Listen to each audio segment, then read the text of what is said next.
Hello, everyone. Welcome back. If this is your first time with us, welcome. We're excited you're here for another episode of Cooking Connected.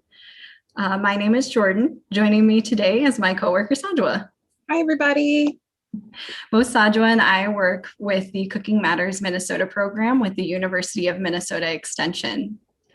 So normally a Cooking Matters class is an in-person nutrition-based cooking class that meets once a week for 2 hours for 6 weeks. Classes feature a nutrition educator and a chef that work together to teach our participants about nutrition and how to make a healthy, delicious, affordable meal. Today we're going to follow that same format, except virtually.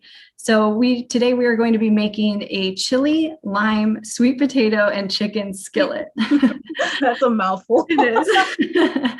We'd like to thank the creator of this recipe, Denise, with sweetpeasandsaffron.com. Sajwa will be our chef, and I will be our nutrition educator. So this week, just like every week, we do have another survey for you all to take. So if you have a minute after this video, please go ahead and take our survey. Again, all of our survey link, as well as the link to the recipes, can be found in the description box of our videos. And we will also put it in our live chat as well. So our survey code for this week's episode of Cooking Connected is right here, except it's upside down. Sorry, guys. Our survey code is E100017. So again, if you could please take that survey, we really appreciate the feedback. Just makes our videos, helps us to make our videos a little bit better every time and helps us to continue this work in the community. So with that, let's go ahead and get started with today's recipe. And I'm going to go ahead and turn it over to Sajwa. All right. Thank you, Jordan. Appreciate that introduction. So just like Jordan mentioned, today we're going to be doing a chili lime, sweet potato, and chicken skillet. So this is going to be a lot of fun. It's a pretty quick and easy recipe. It stores well, and there's a lot of different ways that you can kind of mix it up, and make it your own if you like. So before we get started, though, I want to go ahead and review a couple of basics that we do in every video. But first and foremost, I just want to say we are going to be making sure to wash our hands. We're washing our hands for 20 seconds, making sure you're getting in between those fingers, around those wrists. Underneath your nails, please don't forget that. To help you with that 20 seconds, just go ahead and sing the happy birthday song, or you can sing, the happy birthday song twice, or you can sing your ABCs. So that's a great way to kind of make sure that you're actually made in that 20 seconds. Second, I'm going to talk a little bit about my mise en place today. We are going to be working with chicken. So we want to make sure that we're practicing food safety in our kitchen. We're being mindful of that. Before I even dabble with my chicken, I am going to do a prep work with some of my more fresh ingredients. This recipe is going to cook together all in one, but still that's just a great practice to keep in mind in case you ever are planning on having a raw fruit or vegetable item with a cooked meat. So for my mise en place, I've wiped the tops of my cans. The lids of my cans have been cleaned. You see I have some seasonings I already measured out here. And I just also rinsed my vegetables too and taking care of that. So we're going to go ahead and move forward. Let me just adjust my view here so you guys can see what I'm doing. All righty. So the first thing that we want to do is we're going to work with our fresh ingredients like I mentioned previously. I'm going to go ahead and start by cutting up my sweet potato. Then I think I'm going to move to my bell pepper, my lime, then my cilantro, and then finally the onion, just because I don't want to be in tears throughout our time here today. Before I cut my sweet potato, I am going to be practicing good knife handling skills. So I'm pinching my blade with my index finger and my thumb in the back there. And then I wrap my fingers around the handle like so to give me some really good control as I'm working my knife today. As you can see with our sweet potato, it's something that's a little bit roly-poly-oly. We are going to want to cut that in half and create a nice flat surface so we can have a little bit more control over the situation. Before I cut that though, I do want to let you guys know I did not choose to peel my sweet potato. I do find that when I work with sweet potatoes, the skins, you can cook them and eat them and it's fine. That's a great way to get a little bit more fiber. It's not going to hurt you. she looks a little worse than she actually is. I did do a nice scrub of my potato, so I know that she's clean there. So I'm gonna go ahead and move forward with that.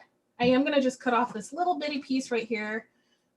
Sometimes like you might see a spot that's a little less than perfect. If you're uncomfortable with that, you can just chop that guy off. Just like so. And of course, you can use those scraps in your scrap bag for your broth. So a lot of times I'll use potato peels in my scrap bag. So for those of you who haven't been with us before, we like to mention that any kitchen scraps that you are not using, so like for onions or the peels of your garlic, you can save and actually make a broth out of them. If you'd like to learn how to do that, check out our YouTube channel. You can find the link to our YouTube in the description box below. Thank you. So all I did here is I just went ahead and cut down on my sweet potato. I was practicing my claw there, but I'll be able to review that once I get to this other half. So after making some slices like so, I'm going to be going the opposite way. And we're going to be just making some nice tidy cubes. You do want to make sure that you try to keep them about the same size. Do the best that you can there. When they're about the same size, it'll be able to cook even and at the same time. So that'll be really nice for you moving forward. I have my prep bowl here with some other potatoes that I had cut up previously. So let me just add that in there. And I'm going to work this other half again and just kind of review. So I got my flat surface. It's nice and easy to work with. I'm holding my knife correctly, practicing my claw over here. And I'm just going to go down and make some nice tidy slices. Now, take your time because those potatoes can be a little tough sometimes and they don't always want to give, but just be patient there. Okay. I'm rotating my potato and I'm just going to go that opposite way there.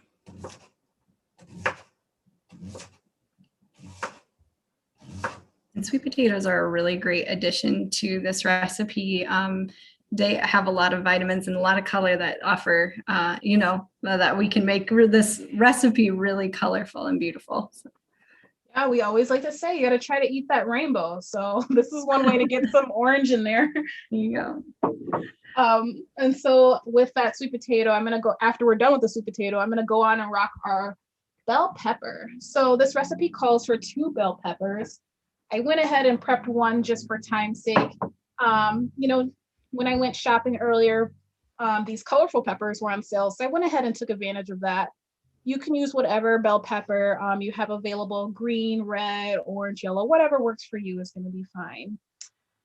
So what I'm going to do is I like to start with my bell pepper. I do like to cut off the sides first, then the bottom, and then I will go ahead and kind of even out and take what's in the middle out, like this stem here. But there's other ways you can do it too. There are more than one way to cut a bell pepper. That's one way I like to do it. I've also seen people cut off the bottom, cut off the top, then you just kind of cut around and pull that core out. Then you're going to want to make sure to still take the stem off. And we want to use this up here too, though, because we did pay for that. So that's a good tip to keep in mind. I've seen Jordan do it that way before. But I like to do it this way. Yeah, that way is a great way to do it as well. Just as much, if we're just trying to get as much of that bell pepper, use as much of it as possible. So this is a great way to do that. If you don't use all of it, you're wasting a lot of that bell pepper, which again, we did pay for. So we don't want to be throwing money in the trash. Exactly. That's the point there. We always want to make sure we're getting the most out of our money in the kitchen. So I've worked that. I'm going to now go ahead and cut my bell pepper. Today, I'm actually going to be cutting from the inside just because the bell pepper has a lot of nice texture in there. And that can be helpful if your knives aren't particularly the sharpest. So that's just something to keep in mind with bell peppers. Also tomatoes that can work well with. So just something to think of. I'm going to be doing some nice slices going down first.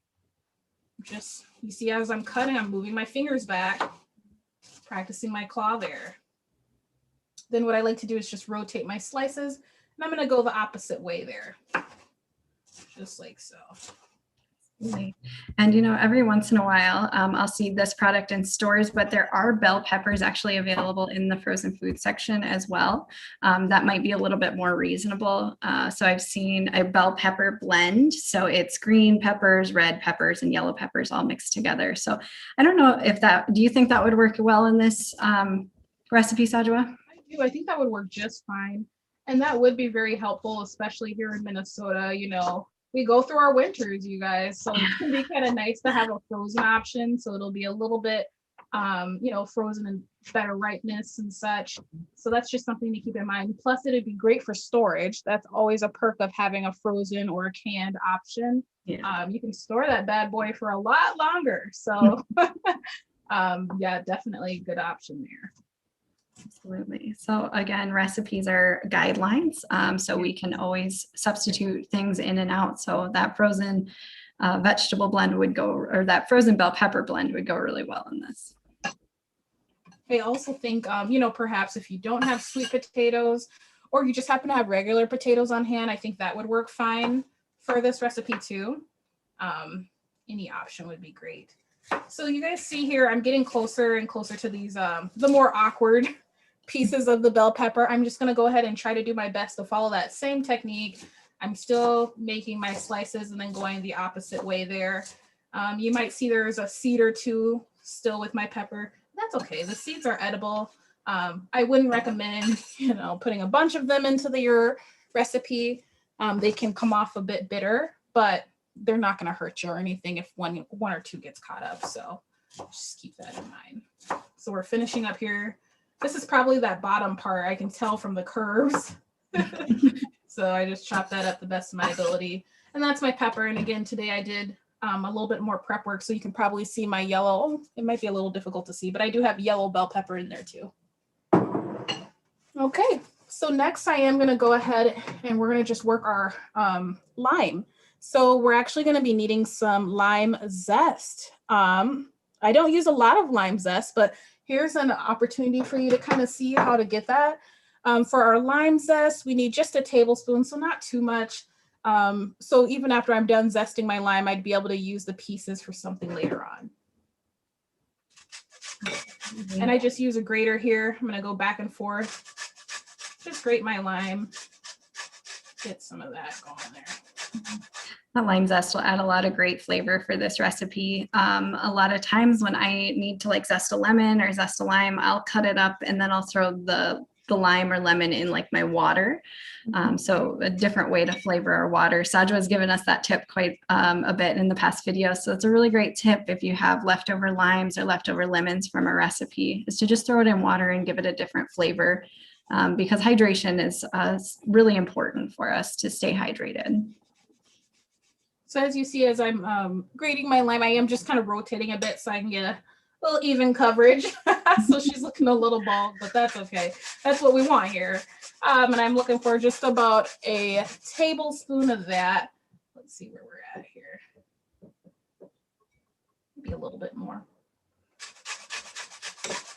This is really fun. So it might be a great opportunity if you have kids that are a little bit older and can handle a grater, and you know, you give them a good demonstration of how to use one. This might be a great way to get them involved too. We always like to talk about getting kids in the kitchen, but you know, we also have older kids. That doesn't just mean, you know, young ones. So we can all get involved there. That's what my grated lime is looking like. I'm going to pop that to the side.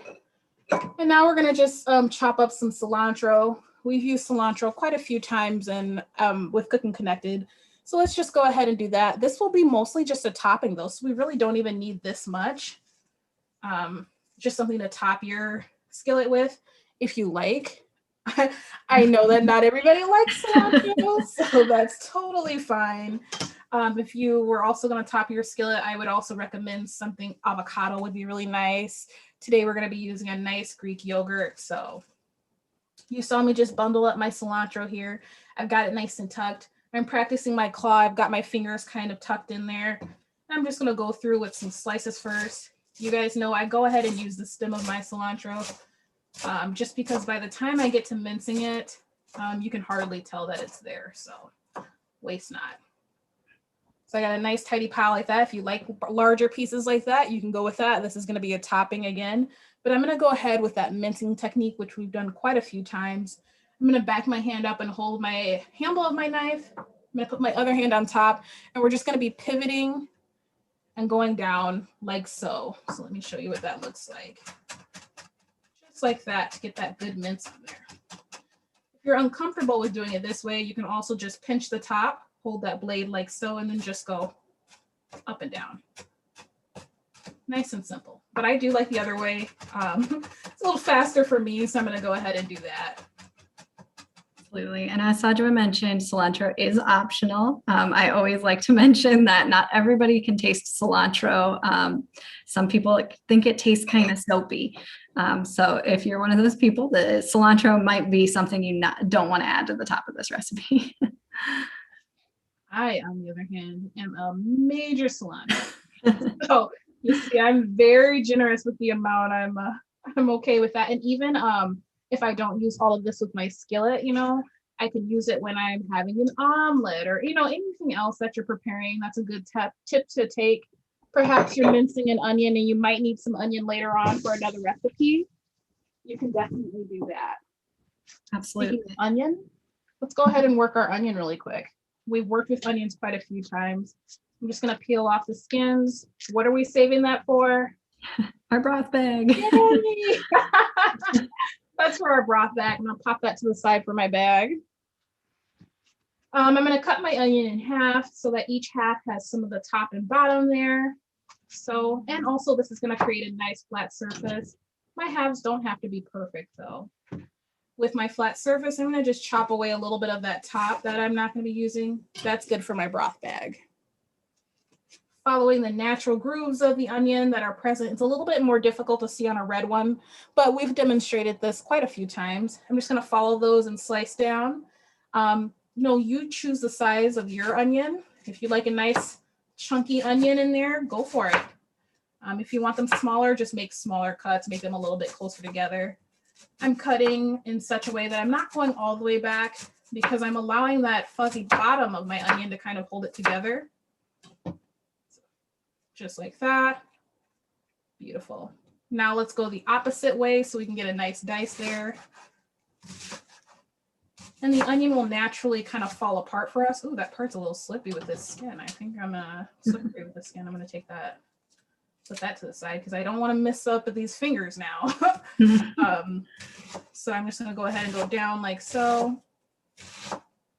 All the way to the part where, see, remember we didn't cut all the way back. I'm still going to use this.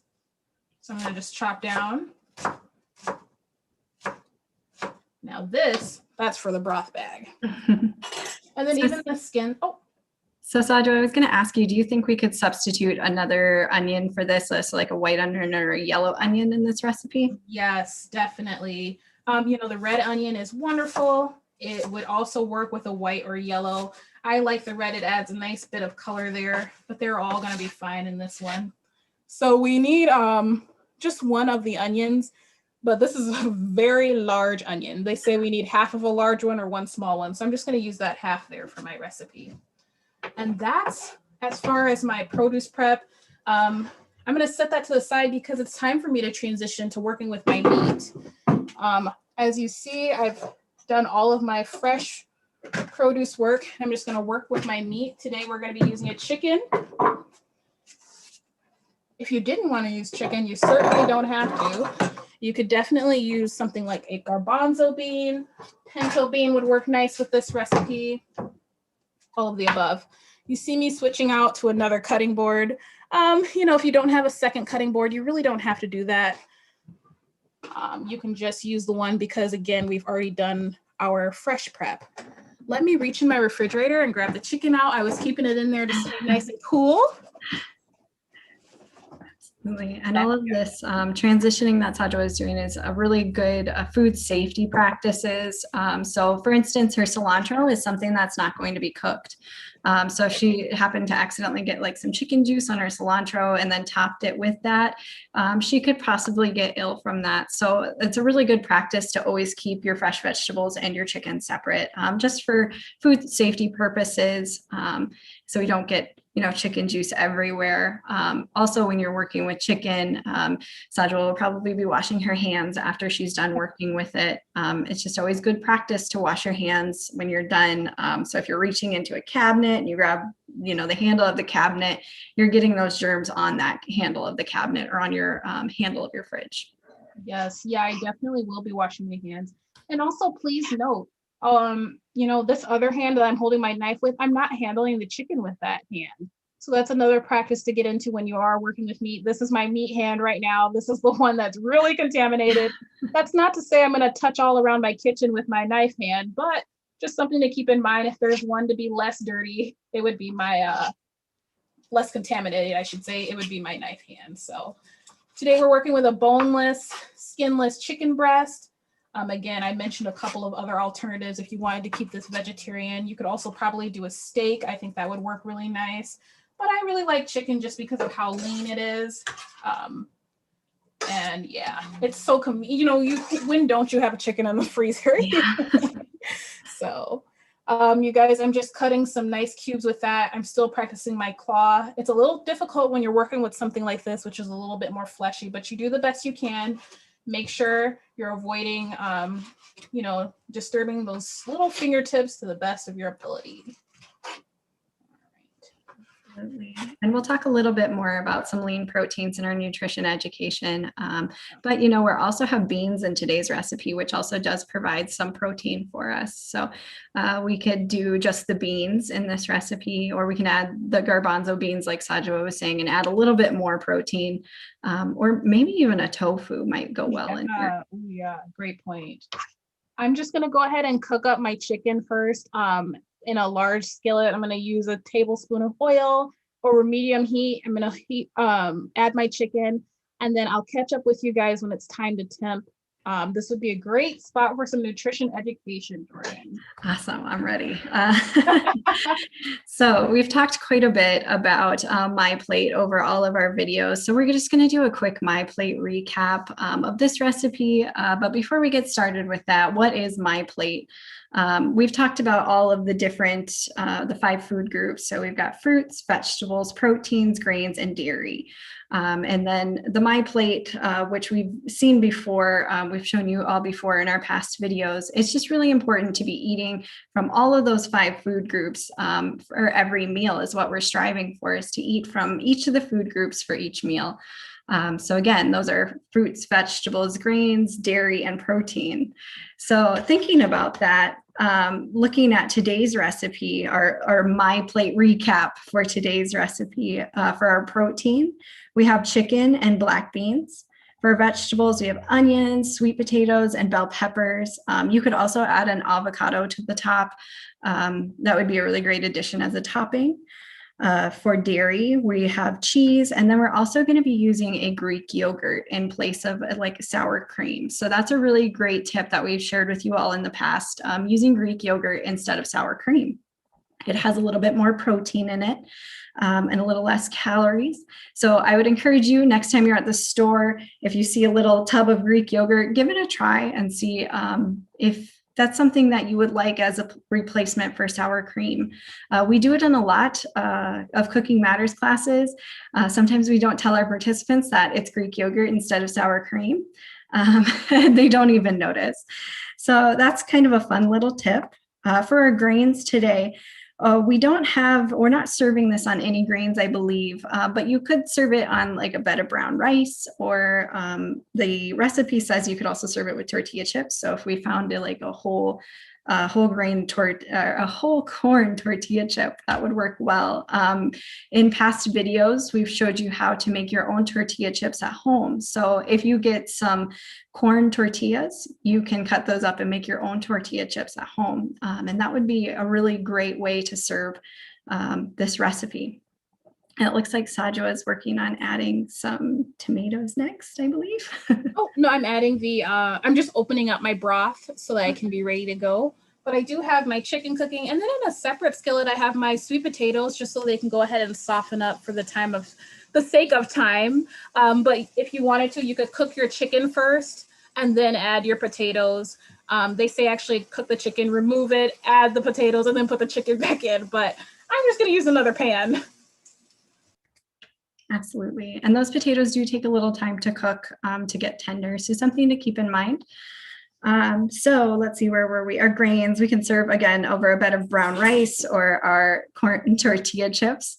And for fruits, we actually don't have any fruits in this recipe right now. We could possibly add maybe a tomato and include that as a fruit if you'd like. Or we could also, eat a side of fruit with this recipe when we're eating it for a meal, or we could snack on fruit throughout the day to try to get those servings of fruits and vegetables.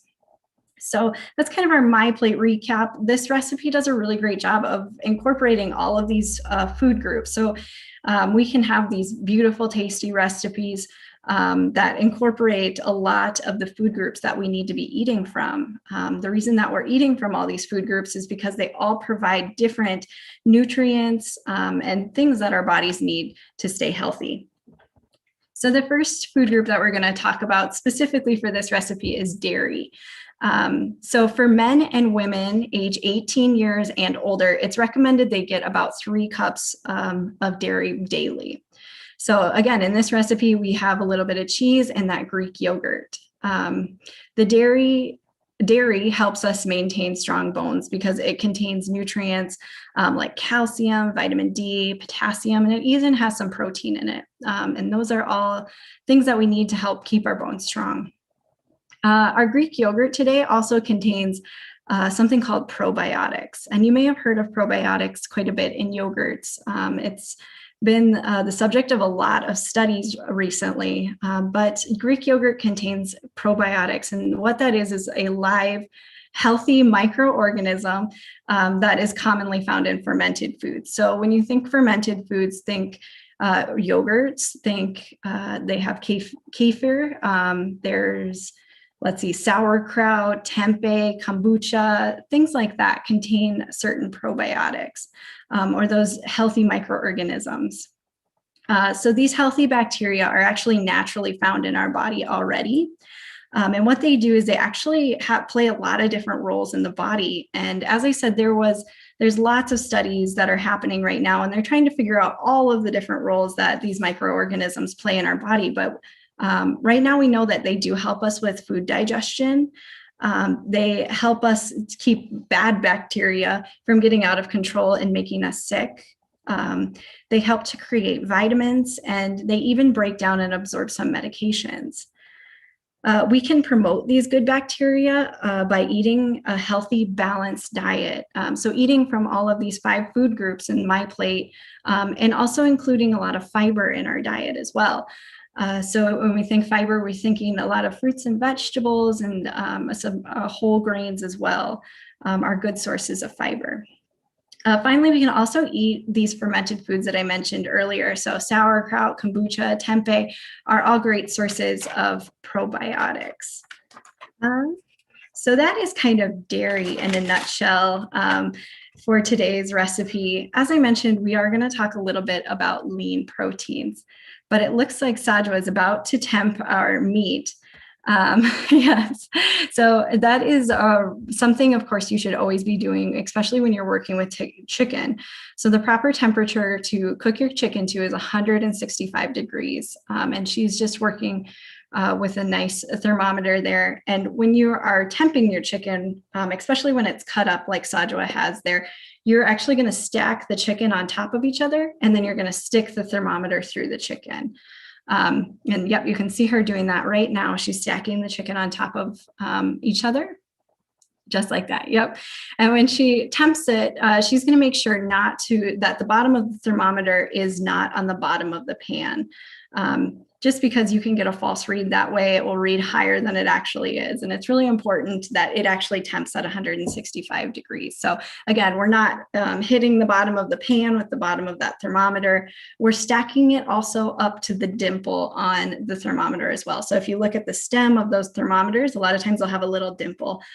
So making sure that we're stacking that chicken up to or past that dimple on the thermometer. So a very important step, especially for food safety. You can't always tell by color, like the color of the chicken, if it's done or not. So it's really important to always be temping your meats. How's it coming, Sajwa? It's going well. I did a reading and I wasn't quite at 160. So I know I hate to go over time, but you do have to really be careful with your chicken, like Jordan was saying. You really want to make sure you're being safe with that. And I am temping in the thickest cut that I have to make sure, you know, if your biggest piece is cooked to 165, then the smaller ones are cooked there too. So it'd be safe to eat. Absolutely. And if you're temping something with a bone as well, make sure it's not hitting the bone of the meat. That's something else to avoid. So we don't want it to be touching the bottom of the pan, and we don't want it to be hitting a bone in the meat either. So that's going to continue to cook. We were just talking a little bit about lean proteins, and Sajwa, stop me whenever you're ready. Oh, sure. So our protein today, again, in this recipe is chicken, and we also have some beans. But protein plays a lot of essential roles in our body. It helps us build and maintain muscles and other body tissues. And it can also help regulate body processes and make you feel full. So protein is really important to include in our diet. So some lean proteins that are we can consume. Chicken and fish are good lean proteins.